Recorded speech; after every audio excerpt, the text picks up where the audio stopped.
Well, good evening, everyone. It's great to be here. And the program I'm going to do tonight it's probably thinking, oh, the railroad. Well, I know all about the railroad. Well, part of the idea here was I wanted to find out a few new ideas and also look at some of the ideas, the dreams of where the train would go or other trains that would come into Bodie, but they just never happened.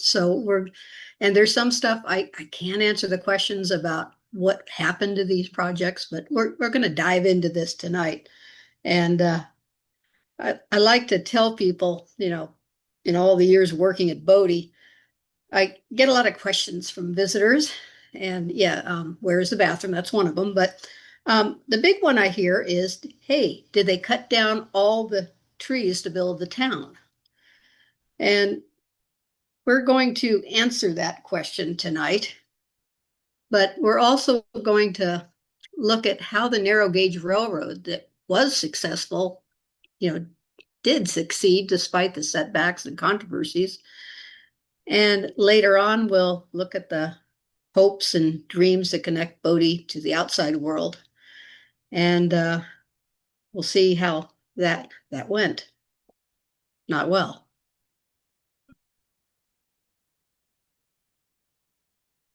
So a little background here. If you're not familiar with Bodie, I assume most of you are. So feel free to put a question in the chat if I'm not clear on something. So Bodie in 1877, lots of gold and silver, no forest, no agriculture, mainly due to the poor soil. Uh, and just about everything you needed to live in Bodie had to be brought in from the surrounding communities, including wood. We've got a great picture of one of the many freight wagons coming into Bodie right there on Main Street.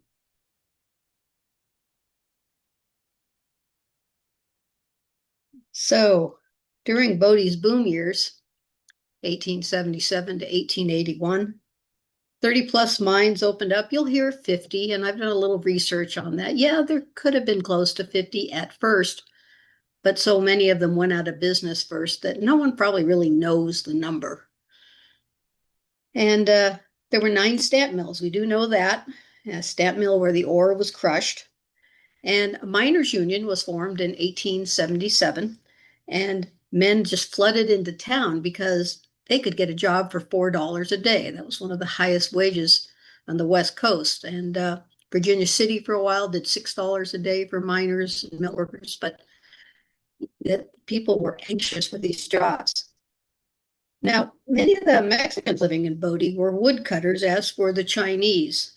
And a common sight in Bodie, as we see here, were the burro mule trains packed with wood harvested at lower elevations.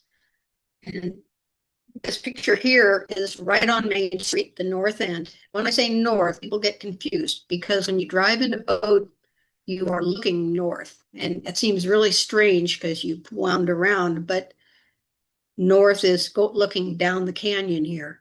So where a lot of these woodcutters went was a place called 9 Mile Canyon, which surprisingly was about 9 miles down the canyon, and you're a little lower elevation, and they would find some trees there, and then they would bring them into town. And you see the other picture at the above, the big wagons would bring in lumber, and almost every day. And it seemed like there was never enough wood. And the wood prices, well, they range between $12 to $20 a cord. And Bodie's elevation of 8,375 meant chilly nights in the summer and bitter cold most days and nights. So the cost of wood was certainly noticed by the mine owners who acquired substantial amounts of wood for their operations. At the peak of the boom, 300 cords a day were needed for the mining district and other residents' needs. So in 1878, the principal owners of the Standard Mine acquired 12,000 acres of a Jeffrey pine forest down near Mono Lake, and they formed the Bodie Wood and Lumber Company. And in May 1888, you see there's a little article down here. A newspaper article notes that James S. Kane, who was an upcoming businessman in Bodie, had purchased a steamboat called the Rocket. This steamer speeds up the transport of the wood to Bodie by pulling barges loaded with wood across the lake, so rather than taking them in wagons all the way around. But it still probably wasn't good enough. So, who decided to build the railroad? Well, of course, we've almost answered that. The people who needed the wood the most. And it was the owners of the Bodie's most successful mining company, Standard. Now, you may be looking at that picture and going, I don't recognize that building. Does anyone know what building that is? No? Okay. This is the very first stamp mill built by the Standard Company in 1877. And you're noticing it's an all wood building. And because it was all wood, it burned down in 1898. And in 4 months, they rebuilt it to the stamp mill you know today. It's still standing in Bodie. So who are these guys? Well, the majority owners were two brothers, Seth and Dan Cook. And Seth is left, and Dan, unfortunately, I could not find a picture of him, but I did find his name mentioned on his grave there with some other family members. And the two brothers came from a very large family in Genesee County, and they were drawn by the stories of gold in California and made their way west. And Seth, the older brother, spent many years prospecting in various regions with, quote, good and bad fortune alternately, according to a family history book. Now, the brothers eventually established themselves on Nevada's Comstock Ledge. And after the establishment of Bodie's Standard Mining Company, the Cook brothers' involvement in Virginia City continued. The brothers were said to have made millions in the 1886 Crown Point deal. And the Crown Point was one of the richest mines of the Comstock lode. Now, back to Bodie. In 1876, John Boyd, a well-known mining man and associate of the Cooks, traveled to Bodie to inspect a mine. It was called the Bullion Lode, owned by two miners who surprisingly had made 37,000 in the last 2 seasons. So a lot of San Franciscans were sitting up and taking notice because Bodie for 17 years had kind of languished after the initial discovery of gold. And people didn't have stamp mills. They had rastras, which were brought here by the Mexican miners. And it was a grinding mechanism pulled by a mule or a horse with grinding stones. And that was very slow. So after touring the mine, Boyd tells the Cooks to buy the property, $75,000. So the Cook Brothers organization renamed the property the Standard in April 1877 and start making improvements. Dan Cook is the president and Boyd is the vice president. Now, we don't have time to go through all the board of directors, but I thought I'd mention a couple interesting ones. Robert N. Graves was an investor in Bodie's Syndicate mine. That was one of the early mines in Bodie down the canyon. And Henry M. Yarrington, who was owner of the Syndicate mine. So Graves was also superintendent of Virginia City's Empire mines. And you're seeing this tie between Virginia City and Bodie. And he's also, this is just a little interesting bit I found out, the original owner of a home called the Castle. And I'm not sure if it's still open for tours or what. I'm going to have to look into that more. But it was constructed between 1863 and 1868. And the word is he spared no expense, installing black walnut trim, Italian marble, silver doorknobs, and an Italian hanging staircase. And the guys had money. And then Yarrington was president of the Carson and Colorado Railroad and superintendent of the Virginia and Truckee Railroad. So you can see he keeps busy.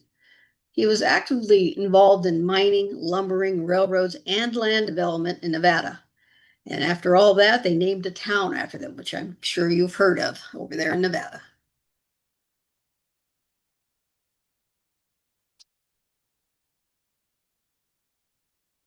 Okay, so in February 1881, these men decide that wood needs to reach Bodie faster, much faster. They formed the Bodie Railway and Lumber Company and began to lay the groundwork to build a narrow gauge railroad.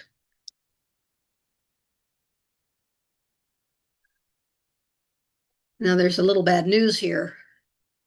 Remember, I said that the boom period's 1877 to 1881. Well, in early 1801, there are signs of an economic slowdown. Few mines uh, are not operating, or they've gone out of business. You know, the groundwater was a big factor because miners hit groundwater 450 to 500 feet down. And it was a big expense for these companies to run the pumps to get that water out. But the railroad plowed ahead. Robert Graves reassured the group and the public construction of the railroad would uh, make the mining district more profitable in the future. And we just have a little article here about the articles of incorporation for the railroad company filed with the Secretary of State, naming all the directors. Okay, now we have to find someone to build this railroad.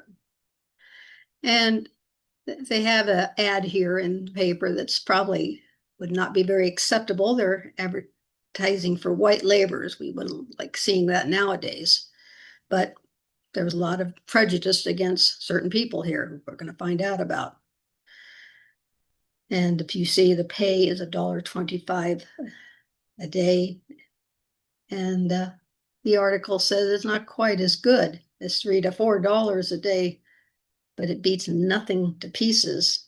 So maybe there'll be enough people who will sign up.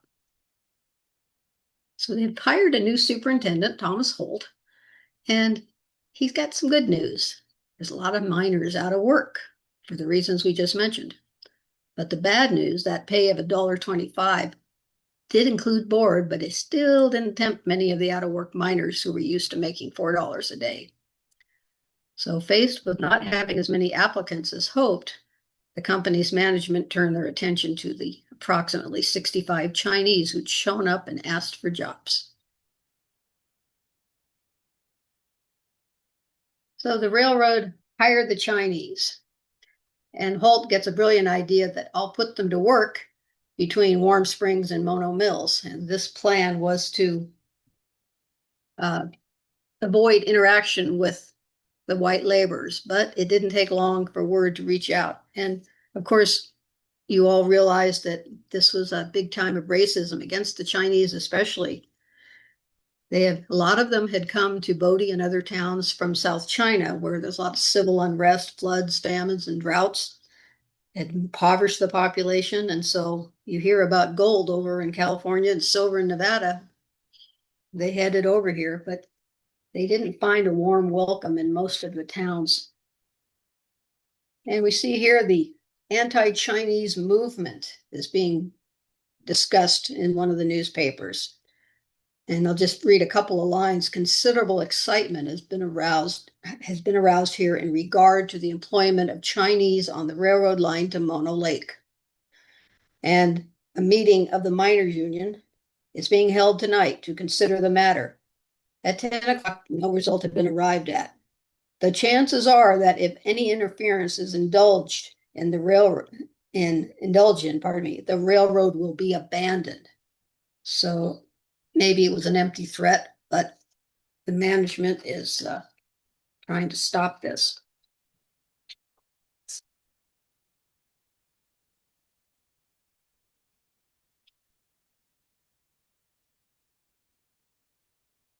And then pretty much the next day, there's more news. A second meeting was held regarding the employment of Chinese, and a resolution adopted to organize at once to drive the objectionable people out of the country. And so 40 armed men will leave the Bodie on Thursday morning for the Chinese camp, 30 miles distant.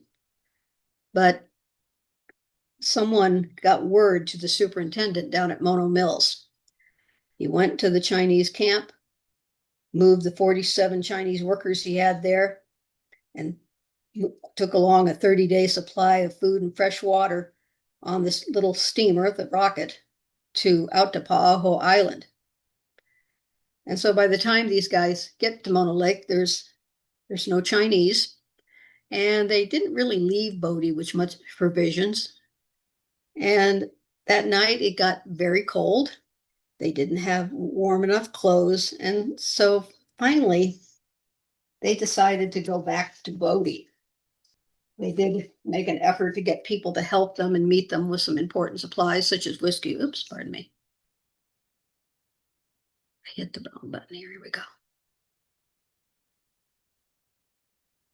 So they go back to Bodie. Make a long story short, a lot of you know this story.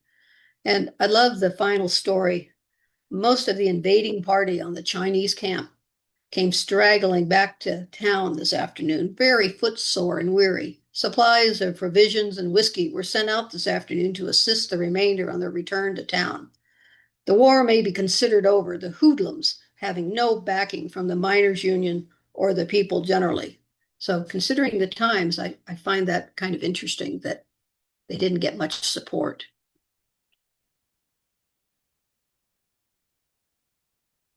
Now it's good that's all over with, because Holt's got more things to worry about.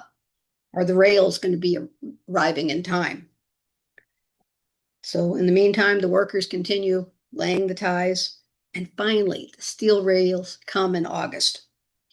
Holt's also checking on the arrival of the 4 locomotives on the railroad. And the 4 locomotives would come to be named the Inyo, Mono, Bodie, and Taibo. And in case you're wondering, Taibo is a mining district in Nevada. And our photo here, I regret, not a really good one, but interesting, because we have the Mono out front there. You see the load of wood. But in the back, if you look very carefully, you see another engine, and that's the Inyo. And I did a little research on this, and they're helping with that load on their way to the lime kiln. Now, they wouldn't go all the way to Bodie like this, but sometimes the curves were kind of tough. So if you had another engine available, they would help from behind getting that load of wood up there. And one of the things I found while I was working on this program that I had saved a while ago and chuckled when I saw it. Andy Wilson arrived in Bodie Friday with the big 6-wheel locomotive for the Bodie and Mono Lake Railroad. Set up, this little toy only weighs 40,000 pounds, and yet 16 mules walked along with it as though it was a load of pumpkins.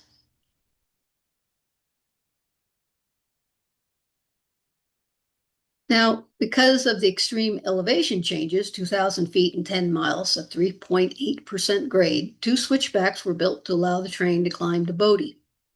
The nearly 32-mile route also included the building of a 260-foot trestle near the lime kiln, as well as a shorter trestle near Mono Mills.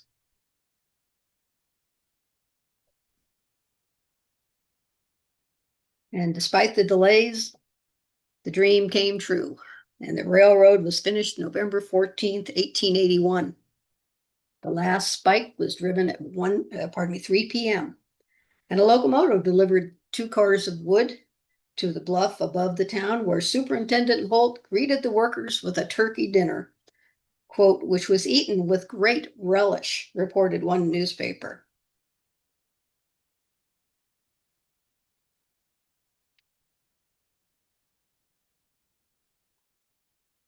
And how much did this all cost? $532,000, a lot of money in those days. So in addition to the 4 locomotives we talked about, the company owned 40 cars, most of those being flat cars. In 1882, the company completed its railroad office, which can still be seen today on the bluff above Bodie.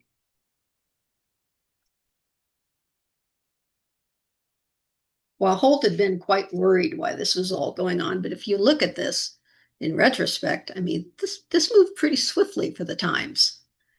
The grading began in 1881, and you saw that the hiring was done in February. And the company's workers built a steam-powered sawmill in a ravine by August 1881. And that came to be known as Mono Mills, as you all know. It grew into a small community with housing for workers and a store. And those of you who have not familiar with this area, there's a little ravine there and an excellent interpretive uh, display right above where the site of the sawmill was.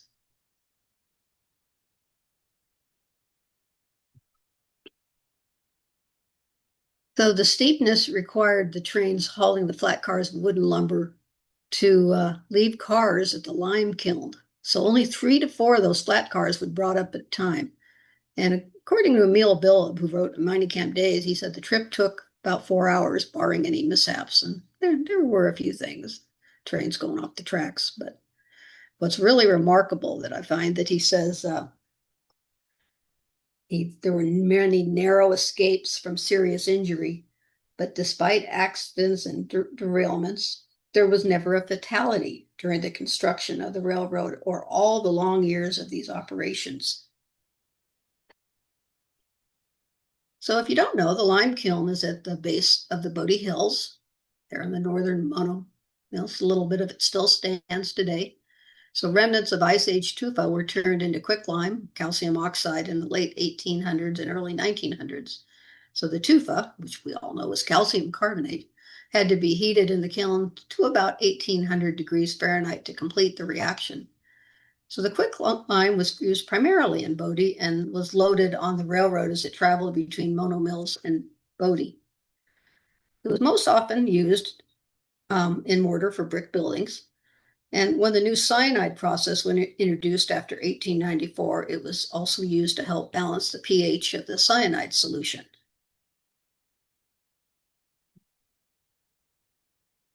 And now we're going to jump back a year just to confuse you.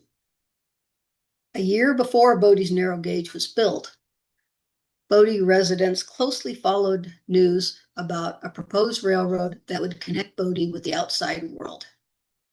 In 1880, Bodie residents were hopeful that the Nevada, California, Oregon Railway that was slated to run both north and south from Reno would proceed. The northern route of the closed narrow gauge would go to Modoc and Lassen counties, where it would connect with the Oregon line. The southern route was to run from Reno to Aurora and Bodie. And you can see that this newspaper article, the Reno Journal, I think they got paid to do these because they're really over positive. We are virtuous and we are correspondingly happy. Reno is to have a railroad. And it's just very interesting, this interest. But somebody you might remember if you saw my presentation on Mr. McTarnahan a few years back. He was involved in this. And only 238 miles of track were ever laid, and the line ended at Lakeview, Oregon. No more of the line was constructed. And I found an interesting little website on this company. They said that due to the company's reputation for mismanagement, it's often called the narrow, crooked, and ornery railway. And the other article again is about the Bodie survey, and they're going to go to Bodie, and they were so excited the train was going to come there, and McTarnahan was in charge of the survey. So back to our railroad in Bodie. By July 1882, the railroad gets a new name due to plans to expand the line to Benton, where it would meet another narrow gauge line, the Carson and Colorado, the C&C. This extension would allow lumber to be sold to other markets. Grading started from Warm Springs on the east side of Mono Lake, and 9 miles were completed. Then the work was abruptly stopped. No announcement was made, leaving journalists and everyone else to try to figure it out. And the press theorized that the Carson and Colorado representatives, who were also in the lumber business, intended to put a tariff on Bodie Company's lumber, which would affect their profits. Another theory was that the Carson and Colorado had held up the delivery of the needed rails. And we have two here that is to give you a review of the different names of the railroad over the year. And we'll talk about the later ones, but this is how many times it changed. Now, as to what happened to the connection with Carson, Colorado, Michael Pyatt, who I hope some of you had looked at his book. It's one of the best books on Bodie. He took 10 years researching it. He was also a former park aide in Bodie back in 1970. So one of ours, we always say. So his book, Bodie and the Mines Are Looking Well, comments on these speculations. And I thought the quote was so interesting that I would include all of it. So I'll go ahead and read it for you. He said, simply stated, the Virginia and Truckee monopolized one segment of a vast logging industry that had begun supplying wood to the Comstock mines for years. This lumbering complex included sawmills, railroads, and flumes that brought lumber from the Sierra Nevada to yards immediately south of Carson City. From there, the V&T provided the final transportation link to deliver this vital commodity to Washoe's mines. When a decline in silver mining created a need for new markets, the V&T's management secured the Owens River Valley by building the C&C southward from their tracks at Mound House, east of Carson City. The Bodie Railroad's attempt to break into this supply line at Benton died because the plan conflicted with more powerful interests. Now we have electricity in Bodie at the stamp mill, so the need for wood lessens. After that happened in 1893, and then the town got electricity in 1910. And our population, of course, is down. By 1900, the census is showing a little over 1,000 people living in Bodie. Now, wood, of course, was still needed for some steam engines and for firewood. It was nowhere near the amount required 20 years before. You know, the Standard, a lot of people don't realize this, their name became the Standard Consolidated in the later years because they consolidated with other mines. They consolidated with the second most successful mine, the Bodie, and then a few others were taken in there. So they were not all electrified, those operations.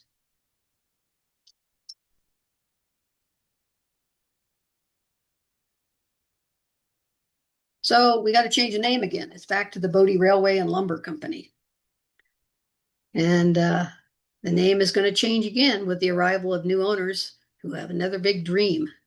Charles E. Knox, president of the Montana Tonopah Mining Company, and a group of mining men purchased the Bodie Railway along with 7,600 acres of timberlands near Mono Mills.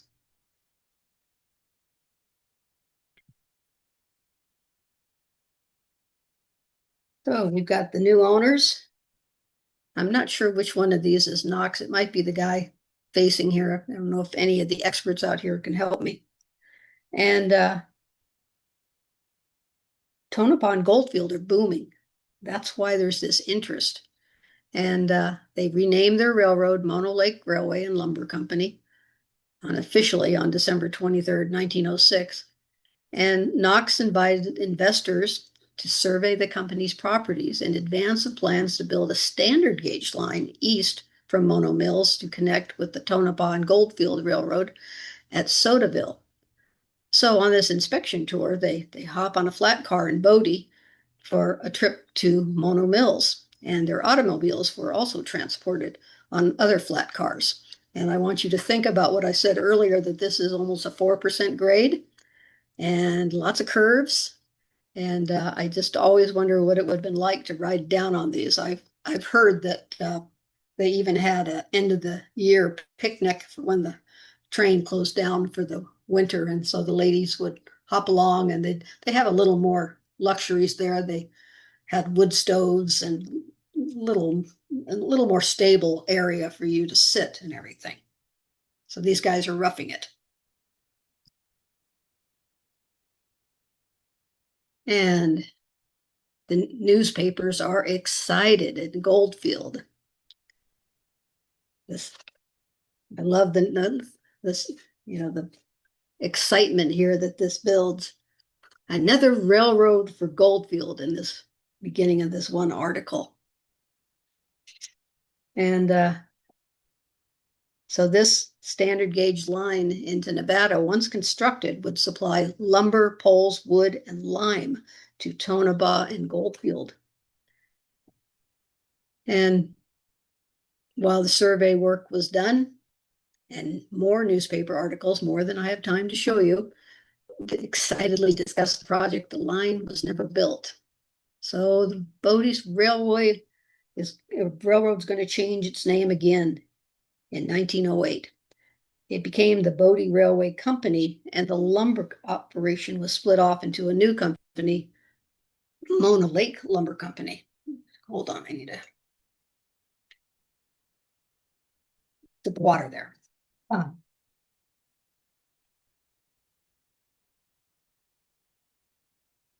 Okay, now these are the ones that I just ran across, and I thought the dates were very curious, 1913 and 1914, because this is late.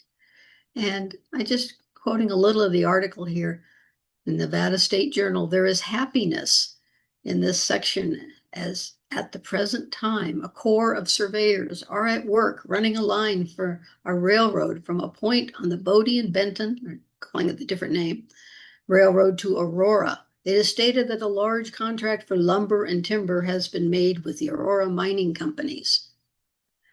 And then we've got the other one over here. And they're basically saying Southern Pacific Company is going to take over the Copper Belt Railway. And again, going to extend to Aurora, Bridgeport, and Bodie. Did it happen? I don't think so. So what happens in 1913? Remember I said that was kind of an interesting time for these proposals to be made? The Standard Consolidated Company finally closes down. And this was the railroad's biggest customer.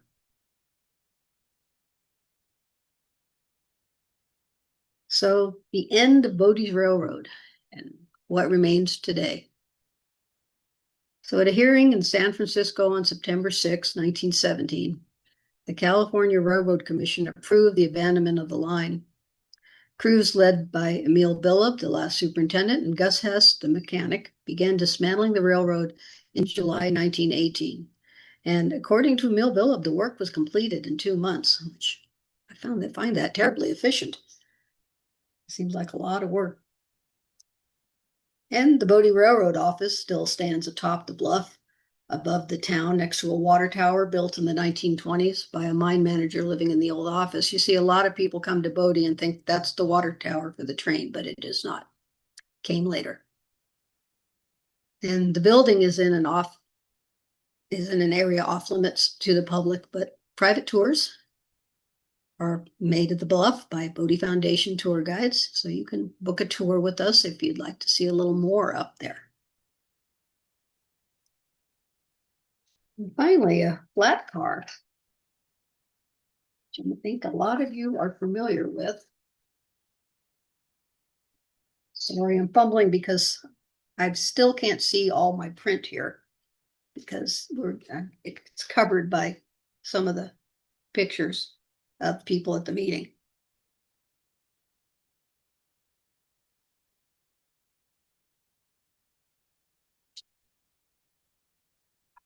Sure, I'm getting everything here. Okay.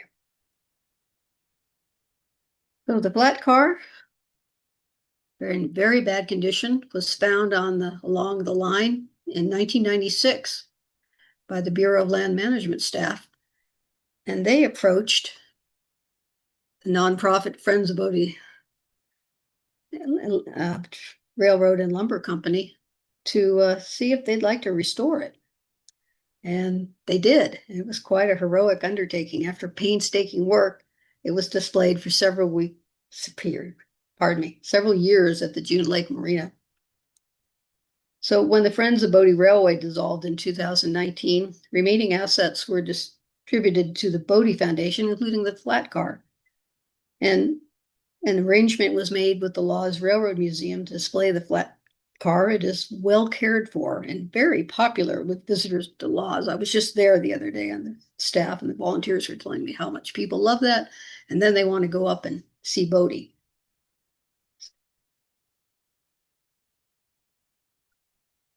And so despite dreams of connections never coming true, Bodie's narrow gauge line played a vital role in applying about 100,000 cords a year during the busiest years of the railroad's life. That wood kept Bodie and its many mines running for many years. And we have clothes here with the view of Bodie Bluff from the railway office.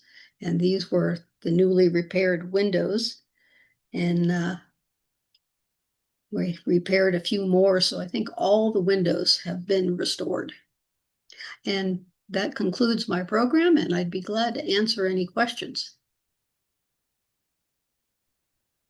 Let's see what we've got in the chat. Can you hear me? Everybody? You're a little low volume, but I can hear you. Let me get my microphone. Oh, I know. Close the lid of my computer. That would do it. Okay, in the chat, we have Steve Moore. How did the locomotives get moved from the nearest active rail point to come to the Bodie line? When, those 4 locomotives or whatever it was, 3 locomotives, how did they get them into was all that done with freight pulled by livestock or what? That's my understanding. Yeah. I seem to remember that one might have come part way by train, but there was obviously no No way to train. do that all the way to Bodie. So yeah, everything, the nearest railway was Hawthorne in when did that get built? 18, I want to say about 1893, but I might probably misremember the date, but it was later. Before that, if you ordered something, it came from wherever, a lot of times from Reno or Carson City, and it came down on the Carson, Colorado. And for a while, it only went to Carson. And so then there were freight wagons coming in. But once the Hawthorne Station road, then it's only 40 miles to freight it in. I think So I don't know if Steve that answers your question. I think Steve answered his own question here. I'm scrolling down a little bit. It says, according to the Railroad in the Skybook, after arriving in Mound House, they were shipped on their own wheels down the C&C to Hawthorne, Oh, I did not disassembled, run across that. and loaded into wagons, then hauled 60 miles, poor livestock that had to pull those things, to the Warm Springs area where they were reassembled and placed into service. So, okay, I All guess right. that's Thank you, Steve. I did um, use that book a lot and I missed that. Greg Knight wants to know, where is the castle you mentioned located? Is it one of the homes still standing in Bodie? No, that's the one up in Virginia City. It's on what they call Millionaires Row. Okay, of course. Um, Steve Moore again. So what actually stopped the building of the line to Tonopah? Any specifics? No, not that I could find out. And I just think about that whole era, every time there's a new mine or a new strike or a new thing that requires, money to be invested, there's great enthusiasm and great promises, and then a lot of those things just failed. It just is Yeah. not the way it worked. Yeah, that's kind of what struck me by all these articles I kept finding. I found a couple others and I just finally said, okay, this is enough. So I think iPhone is Janet. She wants to know, she says, Chris, great talk. What are future plans for the railroad depot in Bodie? Is it always going to be off limits? She didn't ask I don't that. know. It's kind of was something we have to work with on the state, but yeah, I would say so. There's just too many, open pits up there. You have old mines because most of the shafts were vertical. Yeah, okay. Dangerous place. Oh, there's 2 Moores involved here, and they're straightening out who asked that question. That was Jeff Moore, uh, Steve's son, who knows his stuff about railroads, Steve says. I don't see any more. Thank you, Chris. Oh, you're certainly welcome. It's always so good to have you come back and join us. And I wish we had a room full of people could tell you that it themselves in person, but this Zoom thing works. And all of you out there that are still with us, if you appreciate all of these things that we do every month, year round, almost every month, I hope you join the society. And that's the best thing you can do for us is become a member and take part in all of these things. And we'll see you next month. It's going to be an interesting topic. Just to close out here, June, I think it's June 1st, the first Monday in the month. No, wait, May. No, see, there you go. I'm getting ahead of myself. May, where are you, May? Looking at a calendar. It's May 4th. Mark Del Piero is going to be our speaker. Mark was the headed up the State Water Resources Control Board hearing that basically concluded with the changes to the water diversions to Los Angeles back in 1994, intending to save Mono Lake. A lot of things haven't come to fruition fully since then. Mark's topic is going to be the history of the relationship between the activities between the State Water Resources Control Board and Mono Lake. And he will be here in person. And I hope for a big good turnout for Mark when he comes. And it's actually a very big topic right now because of some things that are going on with trying to save Mono Lake again. So I hope we'll see you there. Thank you all for coming.